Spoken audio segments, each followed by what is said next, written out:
உங்கள்கிட்ட காட்டுறதுக்காக பறந்து போச்சு. நண்பர்களே, இத பாத்தீங்களா? என்ன எத்தனை நாள் நீங்க அழகு இல்லைன்னு சொல்லியிருக்கீங்க. இந்த கண்ணாடியில என்ன பாத்தீங்கன்னா நான் பேரழகியா தெரிவேன். இந்த கண்ணாடி எனக்கு காட்டுக்குள்ள கிடைச்சது. இது ஒரு மாய கண்ணாடி. இனிமே இந்த கண்ணாடி என்னுடையது.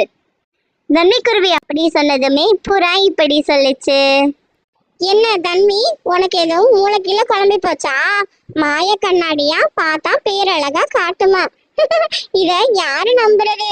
உனக்கு நீ அழகா இல்லைன்னு நினைச்சு ஏதோ மண்டை கோளாறு பிடிச்சிருச்சு போல. லூசி புறா சொன்னதை கேட்டுட்டு தன்விக்குருவி இப்படி சொல்லுச்சு. நண்பர்களே, என்ன நம்புங்க, இது ஒரு மாய கண்ணாடி தான். ஆ, இது என்ன ஒரு மாய கண்ணாடியாவே இருந்தாலும் என்னோட அழகுக்கு அது ஈடே ஆகாது. தன்வி, என்னோட தோகைய பார்த்திருக்கியா? இத மாதிரி அழகு இந்த உலகத்திலேயே கிடையாது. ஏன்னா நான் மட்டும்தான்